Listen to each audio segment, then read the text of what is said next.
আসসালামু আলাইকুম প্রিয় শিক্ষার্থী বন্ধুরা। গত সপ্তাহে আমি ক্লাস 9-10 এসএসসি ইংরেজি পরীক্ষা প্রস্তুতি হিসাবে ইউনিট 8 লেসন 1 হেরিটেজ নিয়ে আলোচনা করেছিলাম। আজ আমি এই প্যাসেজটির কিছু এমসিকিউ নিয়ে আলোচনা করব। আশা করি তোমরা বুঝতে পারবে এবং উত্তর দেওয়া সহজ হবে।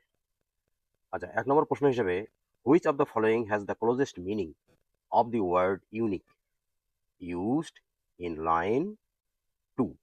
2 নম্বর লাইনে ব্যবহৃত যে প্যাসেজটি তোমরা এর আগে পড়েছো, 2 নম্বর লাইনে ব্যবহৃত যে ইউনিক শব্দটি আছে এর ক্লোজেস্ট মিনিং কোনটি? আচ্ছা, এ নাম্বার আছে কমন, ইউনিক মানে কমন বলা হচ্ছে। বি নাম্বার আছে সেকেন্ড টু নান, যার কোনো দ্বিতীয় নেই। সি নাম্বার আছে জেনারেল, সাধারণ। ই নাম্বার হলো ইউনিভার্সাল, মানে হলো বিশ্বব্যাপী, যেটা সমাদৃত। আচ্ছা, তাহলে এখানে ইউনিক শব্দের অর্থ আমরা জানি অনন্য। অনন্য মানে যার একক ব্যতীত আর দ্বিতীয়টি নেই। কাজেই এখানে বি নম্বর প্রশ্নটি আসবে সেকেন্ড টু নান, এটাই হলো মূল কথা, সেকেন্ড টু নান। এরপরে, how did Khan Jahan Ali adorn the city?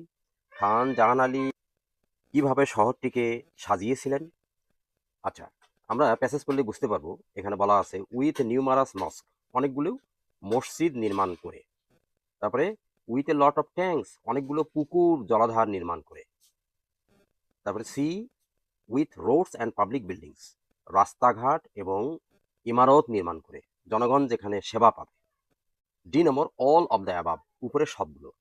মূলত অল অফ দ্য অ্যাবাবটাই কারেক্ট অ্যান্সার হবে। আচ্ছা, এরপরে দেখো, এরপর আমি নিছি what could be the closest meaning for indicate?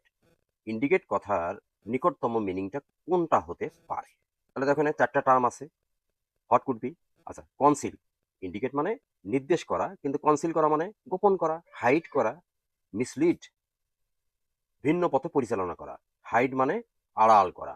তারপরে দেখো, ডিনোট, ডিনোট মানে উল্লেখ করা, কোনো কিছু গুরুত্ব দিয়ে বলা, এটা হলো ডিনোট। তাহলে এটাই হবে সঠিক অ্যান্সার। আচ্ছা, এরপর what does the word entire in the next refer in the text refer to? Refer টেক্সটে যে এন্টায়ার শব্দটি আছে সেটা কি বলতে কি বোঝায়? আচ্ছা, এন্টায়ার বলতে কি বোঝায়?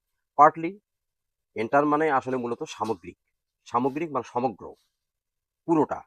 পার্টলি আংশিকভাবে, সেকশন কোনো একটা অংশ, হোল পরিপূর্ণ অংশটি, স্লাইড সামান্য। মূলত এটা হবে হোল, এটা হলো এন্টায়ার মিনিং।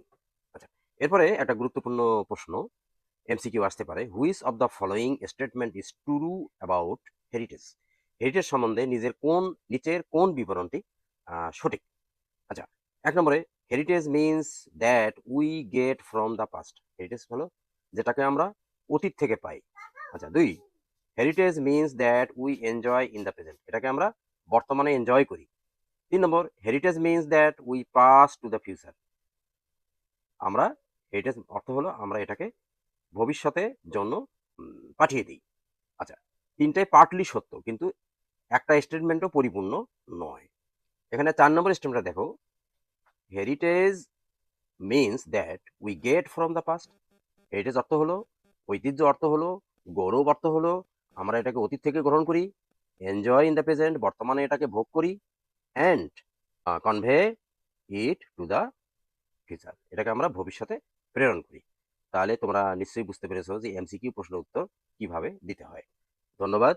খোদা হাফিজ।